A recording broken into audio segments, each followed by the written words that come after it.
Anche a te livello sto fatto Super. che nessuno sa il più grande trompe-l'œil dell'hip hop italiano. Messaggeri con una G sola. No, questo è un Sul blooper treno. clamoroso, sì. Beh, fantastico.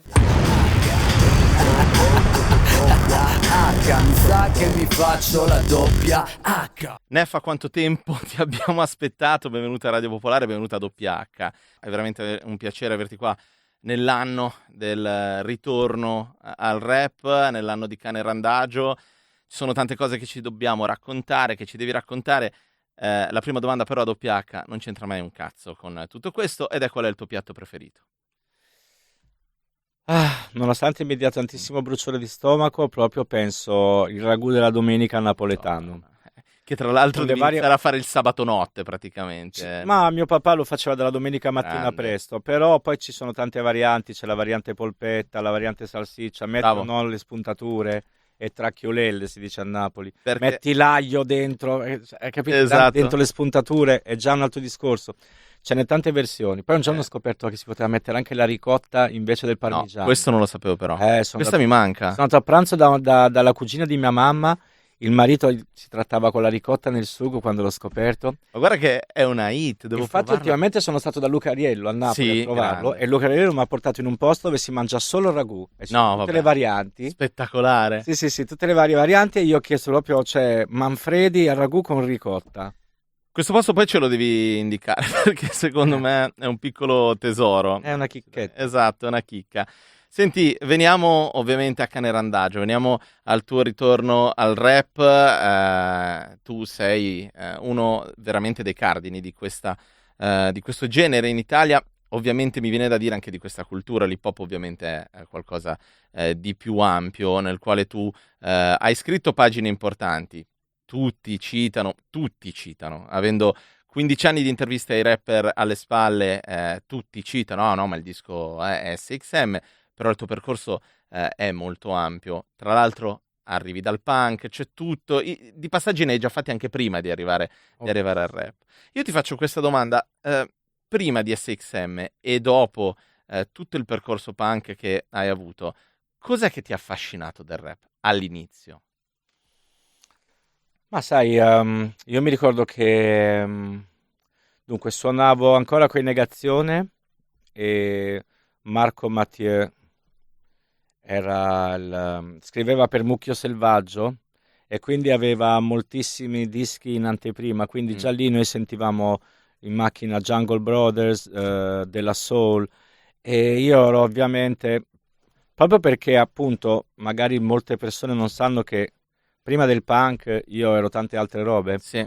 e avevo già dei trascorsi di profonda compenetrazione nella negritudine, cioè mi piaceva molto anche la musica italiana. Voglio dire, da bambino a 12 anni, quando ho sentito Bennato, ho sentito degli elementi di blues, mi sono piaciuti, poi ho sentito Pino, che te lo dico a fare. Quindi diciamo che io ero molto pronto a ricevere l'inseminazione della negritudine e quindi per noi pensare, cioè vedere che potevi passare dalla situazione in cui avevi gli scannazzati sotto che pogavano Sì. ad avere maschi e femmine e le ragazze che ballavano sotto al palco e poi tu avevi la possibilità di dire molte parole, perché sai, io mi ricordo quando andavo con in Negazione, scusa se apro mille parentesi, ma è la mia Vai, vita. vai. Andavo con in Negazione in Germania e tu magari cercavi di fare un genere hardcore abbastanza evoluto musicalmente, poi ti arrivava il gruppo tedesco col cantante che faceva e tutti che si buttavano a pogare. Allora io dico, qualcuno mi dice che cazzo ha detto sto tipo, e invece nel rap tu potevi dire le cose forti e chiare che si capivano, e ovviamente noi li usavamo per messaggi politici, non politicizzati ma politici, e quindi era, come avrebbe detto il nostro amico Brunetta, una win-win situation. Una win-win situation, esatto. E infatti, nonostante poi ci sia nel racconto mitologico anche un'aggiunta di, e tu più volte l'hai detto, se avessimo fatto i numeri di tutti quelli che oggi dicono: ma io ti ascolto dai Sangue Misto, i Sangue Misto avrebbero avuto un altro tipo di impatto. Assolutamente. Considera poi che Sangue Misto è un album di cui la gente veramente ha cominciato a parlare tantissimo più o meno dal 2000. Sì. Per farti capire però una cosa divertente, noi a quei tempi passavamo le giornate al livello 57, il primo livello 57, quello che c'era in Via dello Scalo, proprio vicinissimo tra l'altro alla Century Vox, dove Sì. abbiamo fatto passaparola, dove abbiamo preparato il terreno per Sangue Misto. E tu pensa che noi abbiamo fatto l'album, un anno dopo l'album, quando noi eravamo già praticamente sciolti, perché ci siamo sciolti per disattenzione generale, direi. Perché, Sì, cioè, mancava... voglio dire, eravamo tutte personalità in espansione, quindi Sì. già sarebbe stato difficile rimanere coesi, però è chiaro che se tu fai un progetto e improvvisamente 1 milione di persone ti dicono daccene ancora, forse ci avrebbe fatto male, però avremmo continuato, forse per magnetismo, Sì, no? sì. E mi ricordo che dopo l'album gli stessi proprio del centro sociale, cioè quelli che stavano con noi, un anno dopo sono arrivati come se si fossero svegliati quella mattina. Ma il Sangue Misto, che figata, sono fantastici. Vi ho detto, fratella, dove eri? Siamo Dove già sciolti. cazzo eri? Esatto, dove eri? Ecco. Eravamo sempre noi tre. Prima noi due, io e Deda, poi anche Graf. Sì, e poi c'è la leggenda di quel secondo disco mai arrivato e di un periodo passato in maniera diversa, diciamo. Certo, anche lì è una questione di personalità in espansione. Graf voleva rappare di più, io volevo rappare di più. Deda voleva fare anche lui, insomma, voleva fare altro, tant'è vero che poi di lì a poco ha fatto Melma e Merda. Quindi, insomma, sai, noi abbiamo visto tanti gruppi che si formavano come collettivi di persone che magari non avevano tantissimo materiale, ma messi tutti insieme facevano Isola Post, eravamo in 8, in 9. C'è questa per me c'è questa fantastica copertina di Rumore di Isola Post, dove se tu li vedi, cioè non ce n'è uno che c'entri qualcosa con l'altro. Sì. Non ce n'è uno, c'erano veramente 8 scannazzati. Era normale che di lì a poco ognuno avrebbe preso un po' una orbita diversa. Ecco, vorrei arrivare al disco anche perché fuori onda parlavamo un po' della questione generazionale che ci si trova all'interno. Hai detto un po' nel 2000 sono quasi stati scoperti Sangue Misto, un periodo in cui peraltro il rap italiano tendeva un po' a sparire. Ci sono stati quegli anni sicuramente di curioso interregno di nessuno, in realtà, in cui si andava a cercare cose molto underground. Io ricordo che erano i primi anni in cui tra l'altro c'era internet e dovevi andare a recuperare le battle su i Mule, tipo, per sentire. Pensa che roba assurda, la famosa Fibra contro Kiffa. Di quel periodo c'è un tuo racconto, no? Il primo Fibra, quasi davvero di passaggio di consegna all'interno di Numero Zero, mi sembra. Tra l'altro bello perché c'è la tua memoria e quella di Fibra che si mischiano. Nel momento in cui tu poi sei andato a fare un po' altro, quindi è arrivata prima la Signorina e poi tutto il percorso, è arrivata anche la collaborazione con J-Ax, tra l'altro. Quanto è stato consapevole questo passaggio di consegne nei confronti di Fibra o di quello che sarebbe arrivato dopo? No, onestamente non moltissimo. Io già lì avevo diavolacci per i capelli, perché comunque molta gente non mi trattava male da quando non facevo più il rap. Molti sono cambiati con me, un sacco di gente che pensavo fossero amici non erano tanto amici, e molti hanno preso questo mio cambiamento. Odio la parola cambiamento, perché poi il cambiamento agli occhi di chi sta fuori si manifesta in una frazione di secondo. Nel momento in cui metti su un disco non è quella roba di prima, dici questo è cambiato, mentre invece lì si parla di semplicemente correnti. È come dire è cambiato perché a febbraio faceva freddo e mo siamo a giugno e fa caldo. Cioè dentro di me ci sono tantissime le correnti, le perturbazioni, le masse di aria che si spostano, e quindi per me il cambiamento non era altro che il quotidiano che succedeva. Di conseguenza in quel momento io stavo fronteggiando certe difficoltà anche immaginative, nel senso, quando a me è venuta la mia signorina, perché io vorrei spiegare sto fatto. Non è che uno ha tanta voglia di prendersi della merda gratis o dei giudizi sulle proprie scelte. Quindi se io fossi stata una persona sana di mente che poteva decidere cosa fare, probabilmente non avrei cambiato così tanto. Sarei rimasto quella cosa là, così tutti quanti ti trovavano ogni volta che ti cercavano. A me secca di dover essere sempre quello che delude le persone. Però io c'è stato un momento in cui mentre facevo il mio disco di rap, le basi, non avevo ancora scritto un rap praticamente, mentre facevo le basi mi sono venute le canzoni.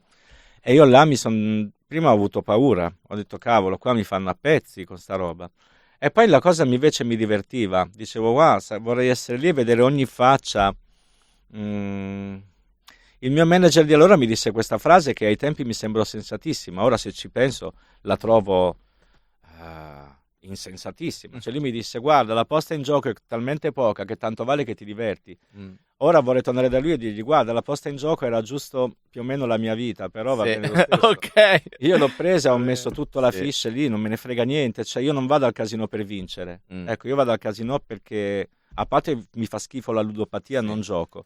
Però se andassi al casino, certo, saprei che la sconfitta è da mettere in conto molto più della vittoria. Sì. Ecco, in tutto questo, per esempio, nel tornare a esporsi, c'è anche la consapevolezza che in un momento in cui il rap ha fatto tutto il suo percorso, dicevamo, di quel 2000, poi è arrivato, insomma, il ritorno, Marcio, Dogo, Fibra, quel periodo, e poi il 2016, la trap, la nuova wave, ma soprattutto è arrivato a essere un fenomeno molto condiviso, no?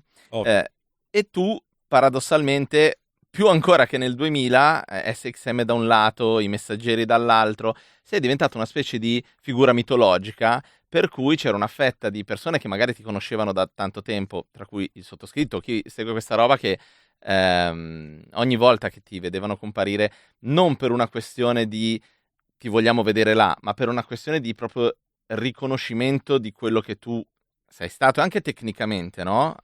In quel periodo lì, siamo stati molto contenti di vederti tornare con un disco rap e ti abbiamo davvero, è come se ti aspettassimo, è come se in qualche modo davvero sapessimo che d'altra parte l'hip hop, dicevamo prima, è anche una cultura. Quanto di questa cultura negli anni ti è rimasto dentro e quanto di questo ti ha un po' poi portato a dire sta sfida è ancora la mia, mi viene naturale, quindi lo devo fare? Questa è una domanda interessante molto, anche perché io avrei voluto dire in partenza, ragazzi, io non farò un disco hip hop, cioè per me un disco hip hop e un disco rap sono due cose diverse, però so che un disco rap, se è fatto bene, può fare moltissimo per l'hip hop, ma vedi, ai tempi nostri noi cercavamo noi eravamo una minuscola minoranza che cercava di diffondere l'hip hop, che in America stava già diventando una cultura, anche agli altri. Parto da adesso per spiegarti dove voglio arrivare. Sì. Cioè, per me oggi non serve a niente, onestamente, diffondere l'hip hop, perché l'hip hop è ovunque. Cioè, tu oggi c'hai un dentista che sente solo hip hop, una cassiera che sente solo hip hop, un manager che sente solo hip hop, poi magari va al lavoro, figa, dobbiamo fare a pezzi tutti, poi arriva in macchina e si spara l'hip hop, e sicuramente si sparerà dell'hip hop aggressivo, certo non si mette Q-tip. Però oggi io sento che l'hip hop fa già parte della cultura totalmente. Axe, che è un provocatore, già nei 2DP che aveva detto, cioè Woodstock, tutta sta roba qua, retro, punk, rock, eccetera, qui da noi fanno soldi solo i parrucchieri. Questo per dirti che però se tu vai fuori, l'hip hop è visibile anche in gente che non sente il rap, sono vestiti hip hop. Sì. Io in Rubik racconto che Dimo, il mio amico, non faccio il nome, ma lui mi disse, cioè ai tempi miei non c'era il pantalone baggy, certo. In Italia tu non compravi, non c'erano i vestiti hip hop, e io mi compravo i 501 taglia 54, esatto. E poi Dimo mi insegnò a fare i roll-ups, che lo dicevano a Londra. Praticamente tu pieghi sotto in un certo modo e poi fai in modo che così cadeva sui boots o sulle sneakers in un certo modo, perché sennò avevi dei pantaloni che sotto erano larghi così, perché la 54, cioè io poi perché lo io ero da 44. Lo facevo anche io, mia nonna mi cazziava, come cazzo, esatto, ti fino sotto le scarpe. Esattamente, questo ti dice appunto che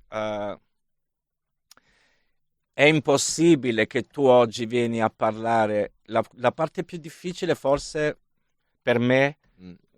di questo ritorno è proprio la misura.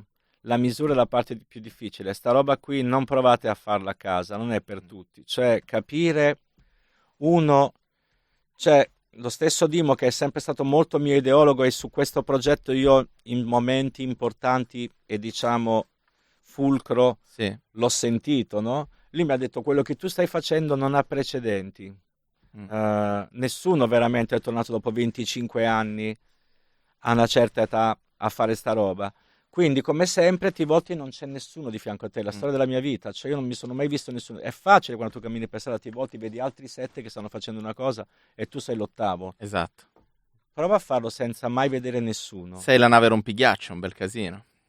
Insomma, È anche vero che è strano che io sia venuto via, ma sono venuto via perché innanzitutto io sono venuto via per motivi artistici, però poi sono stato contento perché l'hip hop che avevo lasciato io era troppo falcidiato da piccolezze all'italiana, da faide, faiduncole. Io stesso c'era gente che pompava per dirti guarda quello quanto fa cagare, guarda Tormento, Sì. bisogna dargli contro. E tu ti sentivi un po' lo sceriffo. Oggi io non sopporto più lo sceriffo, non sopporto chi viene là e ti dice questa cosa non va bene, questa cosa non va bene. Su Canerandaggio ho deluso delle persone, proprio perché si aspettavano che io tornassi esattamente con quel linguaggio lì, con quell'atteggiamento lì, con quei fit lì. con quei fit lì. È pazzesco perché è incredibile. E poi c'è soprattutto nel periodo buio, Sì. gli anni bui, che io direi 2010 sono stati abbastanza gli anni bui. Cioè, io avevo la percezione quasi che ci fosse gente fuori che avrebbe preferito che io morissi perché era preoccupata che io potessi rovinare la mia stessa eredità L'immagine, non esatto. facendolo. Nel Sì, senso, sì. questo se continua ad andare in giro e a cantare Ehi Lady come stai, mi rovina l'hip hop, cioè Sì. meglio che amore. Sì. E io mi Vogliamo il sentivo- ricordo del Neffa e basta. E ancora oggi è così, capito? Soltanto che, per esempio, io vedo spesso mi capita spesso sto reel di Rick Rubin, ma che dice una cosa che io ho sempre saputo, ho sempre pensato e ho sempre praticato, cioè non faccio le cose per il pubblico.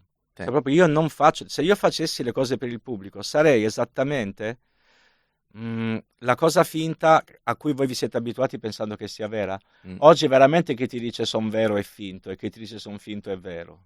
È proprio da leggere quasi al contrario. Sì. In realtà questa cosa è, tra l'altro purtroppo in alcuni casi si pensa di no, ma è anche abbastanza evidente. Vorrei venire però a quello che è proprio il disco. Bravo. Ci raccontavi fuori onda, perché io ti ho chiesto... L'hai detto prima, è abbastanza evidente, però dimmi.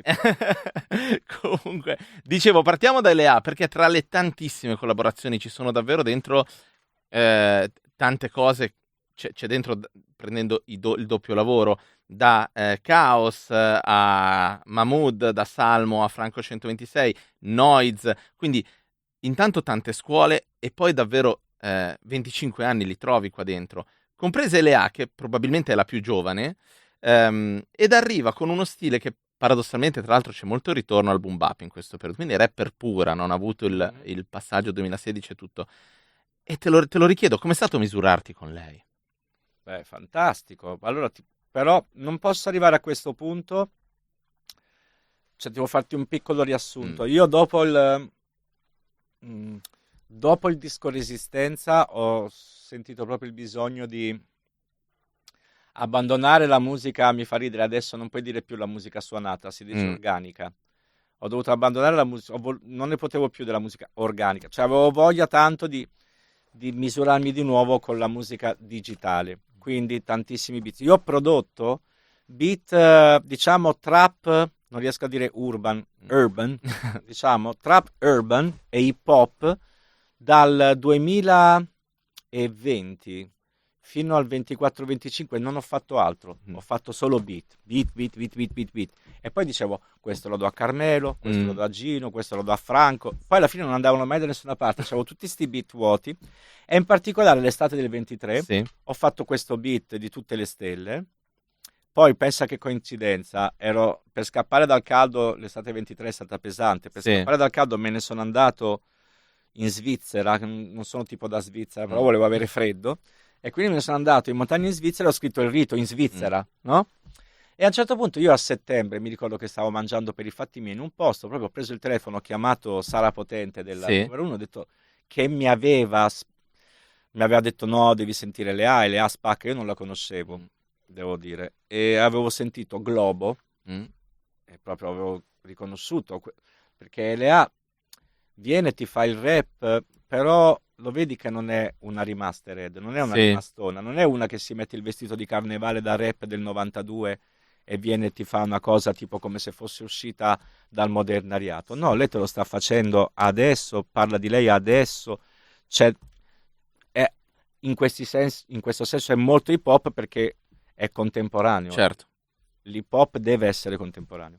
E allora io dissi, senti, io ho fatto sto beat, ho fatto sto rito, mi piacerebbe mandarlo a lei e sapere che ne pensa, perché mi piacerebbe fare un pezzo con lei, ma prima voglio capire che ne pensa. E come ti ho detto fuori onda, per me quello è stato un grosso spartiacque. Ci sono stati 2 o 3 momenti in questo album, io li so quali sono, te li posso dire. Sì. Il primo è stato questo.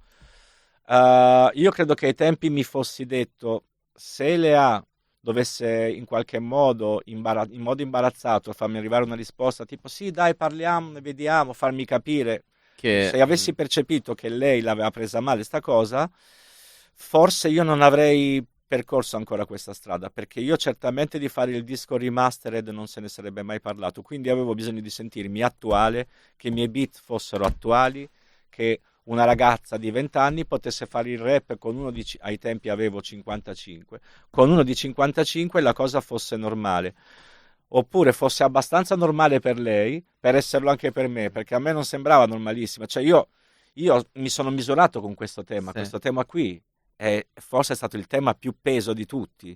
Cioè Nas torna e fa il revival puro, sì, fa il suo disco. Io non avrei mai fatto il revival di il Matic di o Aspettando il Sole. esatto, Non l'avrei fatto, nel senso, se avessi dovuto fare strettamente solo il revival di Messaggeri della Dopa, andiamo in giro con un carrozzone revival veramente per prenderci i soldi, io questo non l'avrei mai fatto, questo lo considero imbrattare la mia memoria, no? assolutamente. Mentre invece io volevo essere attuale. Quando Elea mi ha risposto positivamente, e non solo, quando le ho mandato la mia strofa e lei mi ha detto mi hai messo una pietra bollente in mano, ho capito che il mio rap era forte e allora ho detto ok, allora andiamo avanti. Allora ci sta, è la cosa giusta. Tra l'altro prima parlavi della differenza anche tra i dischi rap e i dischi hip hop. Secondo me l'approccio hip hop un po' qui si sente nell'essere attuale e quindi non fare il Neffa Revival, ma anche nel coinvolgere persone che arrivano da altro. Dicevo Mahmood, Francesca Michelin, perché? Perché l'hip hop chiaramente è quello che ha iniziato a far rappare gente sugli chic, per cui ha sempre abbracciato assolutamente. L'hip hop è un po' come Napoli. Faccio un esempio perché conosco bene ultimamente, cioè voglio dire, sono stato più vado avanti, più le mie radici napoletane in me diventano potenti. Ossia, il mondo si globalizza, tutto quanto, però anche Napoli si globalizza, però alla fine Napoli ti prende la globalizzazione. Cioè, la napoletanizza. Napoli è permeabile di natura. Sì, certo. Quindi il fatto di essere estremamente permeabile la rende più impermeabile di altre cose, perché lei prende quello che arriva, così tanta lo roba che trasforma in diventa- napoletano esatto. e te lo ributta fuori alla Sì, napoletana. L'hip hop fa la stessa cosa, cioè l'hip hop prende il mondo, anche le cose generazionali. Se tu lo sai fare col cuore, col cervello e con la misura, secondo me riesci a trasmettere vitalità anche se non sei hip. Però, per esempio, in questi anni ho visto l'intervista a Andre 3000, Sì. che si è tolto di mezzo, È andata a suonare flauti per ore, tra l'altro. dicendo c'è un hip nell'hop, cioè nel senso che se non sei un ragazzo non lo puoi fare. Però io dico anche, è cazzarola, sono sicuro che anche nel 68 ti avrebbero detto che non potevi fare il rock, Una passati certa. 35. Sì. Vanno no? a dire ai Rolling Stone. Guarda, ho visto ieri un reel di Pete Townsend e Roger Daltrey Sì. al Madison Square Garden all'80, cioè a 82 anni. Sì. Roger Daltrey parte con un acuto che io oggi non sono in grado Ciao. di fare. Esatto. Cioè, vabbè, ecco, Ovviamente- quello che voglio dire è che noi siamo la prima generazione che vede i rapper vecchi. Noi vediamo Sì. Snoop, noi vediamo Dre, noi vediamo me, noi vediamo Graf. Nas. altri, ne vediamo Caos, Sì. no? E che fa uno? Cioè, se la musica dentro di lui è viva, che fa? Cioè, questo per me è autoimporsi quasi una scelta un po' Esatto, fascista. esatto. Cioè, son vecchio, allora lascia perdere. Ma è come son vecchio, allora lascia perdere. È l'altra faccia delle medaglie del continuo a farlo perché devo. L'altra faccia è smetto perché è deciso che a una certa età questa roba non si fa più. E invece anche qui no, ci vuole una generazione rompighiaccio. In questo voi siete un po' questo in questa cosa. Io ricordo qualche anno fa, colleghi tuoi, Clementino, che dicevano io non so cosa farò da grande perché rapper di una certa non li ho mai visti. E invece il punto è iniziare a vederli. Cioè, se senti di dover fare questo, probabilmente Sì, devi fare non questo. a caso, infatti, ho avuto un paio di feedback interessanti. Quando sono andato in studio da Noise, Noise ha detto, ma tu credeva che io avessi 48 anni. Mm. Quando gli ho detto quanti anni avevi, lui mi ha detto, cacchio, ma tu mi dai un sacco di speranza. Cioè, e addirittura Jam, l'altro giorno, sull'uscita dell'album, ci ha proprio fatto una storia. Sì, Cioè, grazie. ha detto, vedere Neffa così mi fa pensare che posso andare avanti, capito? Sì. Cioè, io non lo so se Ecco. è figo o no, però io so che questa è la mia vita, non conosco un'altra vita su questo pianeta e la musica mi porta dove io la seguo. È ovvio che a una certa tu però puoi decidere. Cioè, vorrei che fosse chiaro, io sono uno che ha fatto un album, l'ha registrato nel 19, il mio album napoletano è uscito Sì. nel 21 perché c'era Sì. il Covid. È uscito nel 21, sì. E poi il disco dopo è uscito nel 25, ma io in questi tempi, nel frattempo, non è che sto lì e mi guardo solo, cioè guardo tutto il tempo le serie su Netflix. Sì. Io tutti i giorni faccio 3 beat al giorno, cioè io sto Mm. sempre al computer. Tu puoi decidere che la musica la fai per sempre. La scelta è sempre la porto fuori, Certo. cioè dico una per me fare la musica è una conversazione. Mm. Allora dico un'altra frase all'interno di questa conversazione o rimane come una di quelle frasi di quando hai un po' la depressione la vorresti dire ti si ferma qua, non la Sì. dici mai, no? Mm. Quando la spinta della musica è forte, io non posso fare a meno che fargli fare l'ultimo pezzo e dirla sta frase. E ti fa ancora bene questo? Cioè tirare fuori quella roba lì, la musica. Minchia, ti... io ho fatto è 5 minchia. anni di premorte su un divano, sempre facendo i beat e tutto Sì. quello che vuoi, però mi sentivo uno che non era più vivo. Mm. E adesso invece proprio ho deciso che la morte mi deve trovare da vivo. Bravo, questa è davvero una figata di chiusa. Ricordo tra l'altro il giorno della presentazione di Canandaccio parte 1 e ricordo di averti visto proprio sul pezzo, ero contento di questo tuo ritorno in questo modo perché appunto non ho visto la macchietta dello scongelamento del Neffa Rapper e del... Io ci sono un paio di cose che voglio chiederti, arriva un forum adesso per esempio. Sì. Come lo approcci anche emotivamente? Che tipo di aspettative hai? Aspettative non è la parola giusta. Come ti No, ci ti avvicini? posso raccontare quanti tipi di ansie ho. Esatto, vai, Tipo di enumerale. Ho l'ansia del canto, infatti quella parte di canto che faccio al concerto mi impone tantissimo studio. Mm. No, però guarda, veramente... non lo so, era una cosa che nella vita mi mancava, non avevo mai fatto un concerto con un pubblico mio che veniva per Sì. me così ampio e boh, penso che sia una cosa che serviva. Onestamente non faccio molti pensieri al riguardo se non ogni giorno peso tutto l'impegno che ci devo mettere. Certo. E l'ho preso proprio... Io sono fatto così, sono uno sfaticato, però poi quando è il momento di dire questo è un impegno e va fatto bene, poi io ci metto tutto. Quindi sono mesi che penso solo a sta cosa qua, esercizi di canto, sto cominciando a chiamare le persone per il concerto, figata. perché comunque ovviamente avendo fatto un album con molti featuring e anche in passato, tutti gli album sono con molti featuring. Tra l'altro guarda, anche se tu non me lo chiedi, dopo ti voglio fare un discorsetto su questa questione di featuring che per me è molto importante. E quindi insomma tutta la preparazione l'ho iniziata già da mesi e mesi per arrivare veramente al meglio possibile a questa cosa e cercare di dare qualche cosa che sia che valga la pena di chi ha pagato, di chi ha fatto strada. Uno adesso mi ha scritto che viene dal Lussemburgo, cioè non puoi far cagare quando uno viene dal Lussemburgo, cioè, però il problema è che io ho sempre fatto cagare, quindi vediamo cosa devo diventare più bravo di quello che sono. Avrei da ridire su questo punto. Tra un po' ti farò una domanda sui featuring, non so se te l'aspettavi, ma comunque no, forum poi Sopra.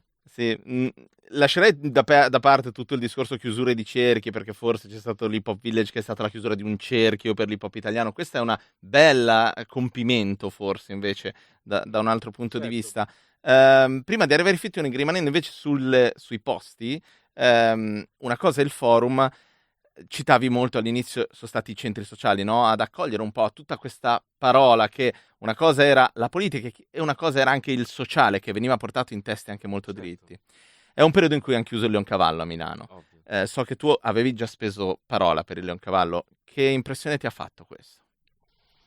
Guarda, lasciamo perdere. Poi questa cosa subdola di andare il 24 di agosto, cioè, capito, che dici, sono tutti al mare così la gente non si adombra, perché se tu ci fai caso anche l'informazione ti fracassa la minchia per 11 mesi, poi arrivati dopo ad agosto si si parla rilassano solo tutti. della storia d'amore dell'estate, la fidanzata di quello ha fatto le corna con quell'altro, quello è uscito dall'acqua con la patata nuda e stava con quell'altro, cioè queste robe qua veramente ridicole, quindi ti dici ma è serio? È tutto molto serio. Ecco, è tutto molto serio, ma è possibile che ancora nel 2025 noi dobbiamo affrontare questo tipo di problematiche? Una grande città come Milano non è sensibile alla questione di un laboratorio artistico e sociale non omologato. Mm. Poi senti dire questa cosa, io ultimamente l'ho detto in un'intervista e la voglio ripetere, senti dire questa cosa, no? Che è l'argomento principale di quelli che combattono questa cosa.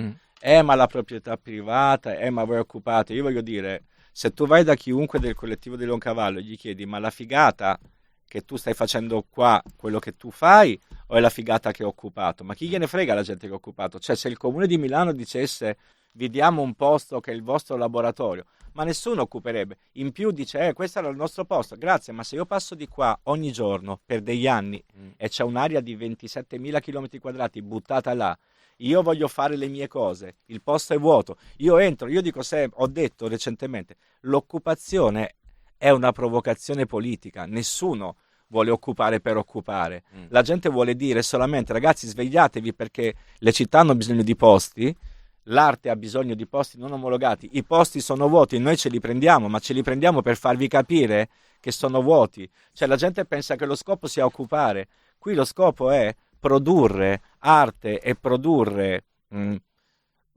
vita, perché è inutile, nessuno ti vuole insegnare a te come vivere, però quando noi all'Isola del Cantiere, che era un posto molto osteggiato dai collettivi più stalinisti italiani, perché l'Isola del Cantiere non diceva no perché il compagno, la mozione, no, l'Isola del Cantiere diceva facciamo una festa, facciamo vedere dentro i tabbozzi come li chiamano qua a Milano e facciamogli vedere come stiamo insieme noi, facciamo vedere come facciamo l'arte senza per forza mettere 4 buttafuori incazzati, senza per forza mettere le birre a 20.000 lire, senza per forza imporre dei modelli comportamentali, ma dicendo gestisciti tu il tuo modello comportamentale. Ecco, io questo voglio dire al riguardo, penso che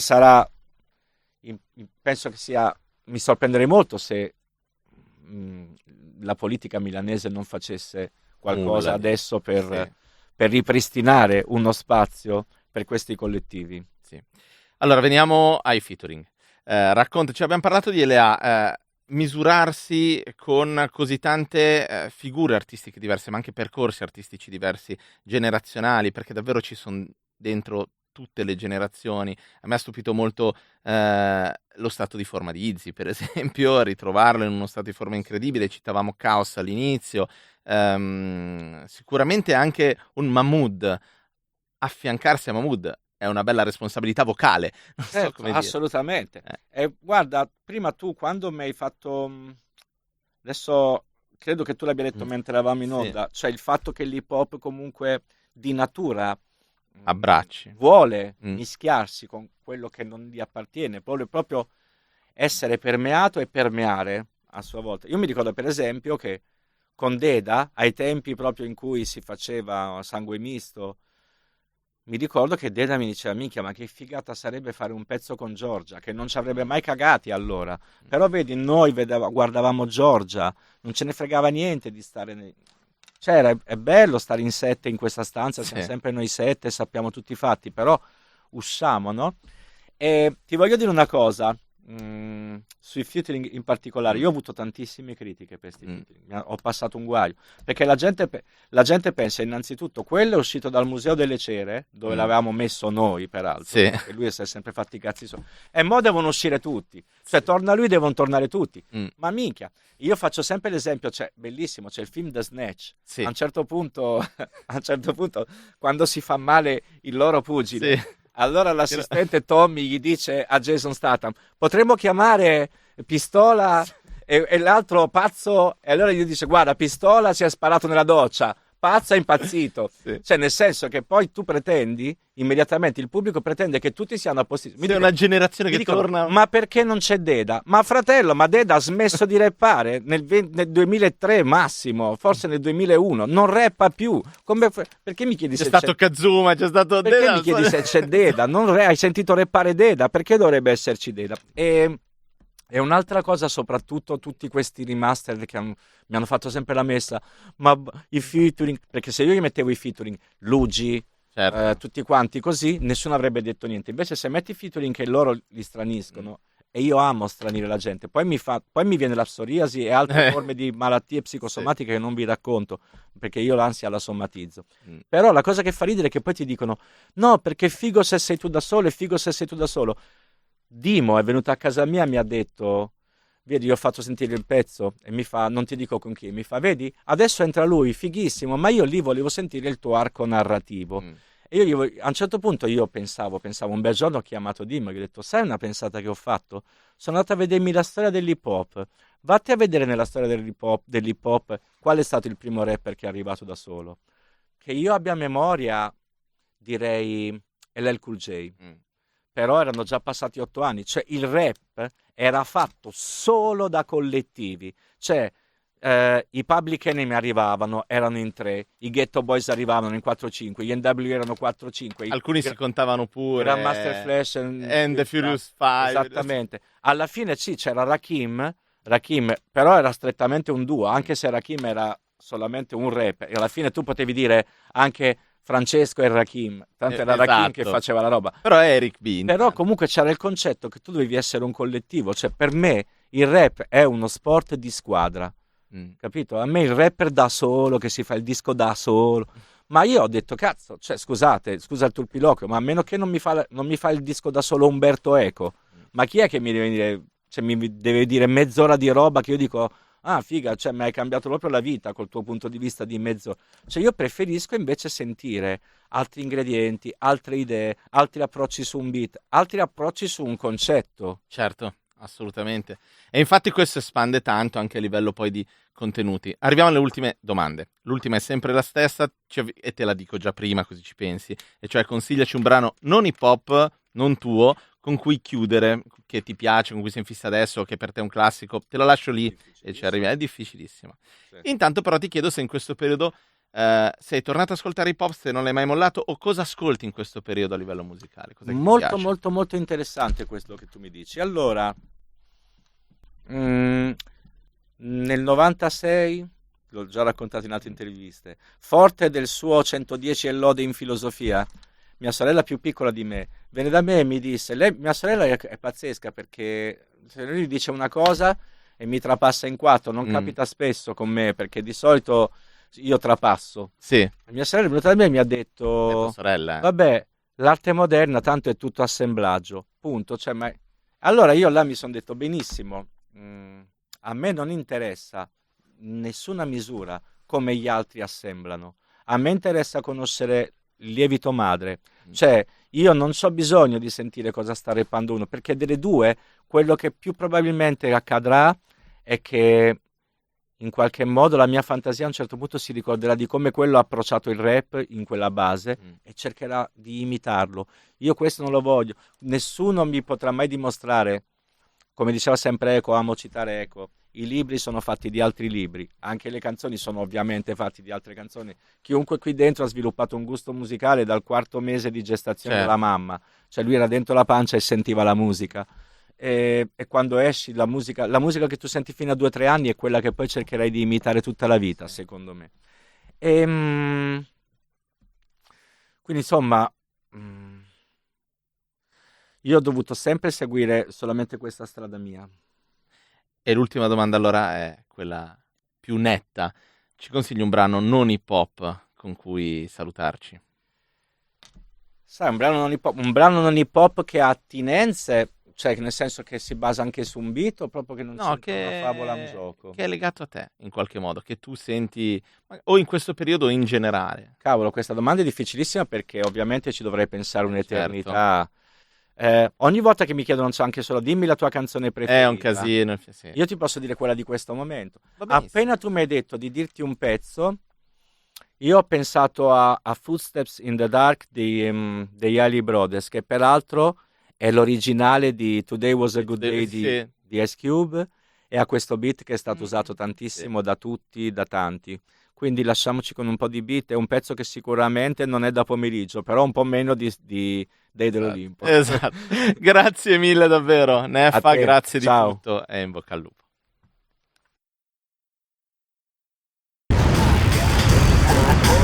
H, mi sa che mi faccio la doppia H.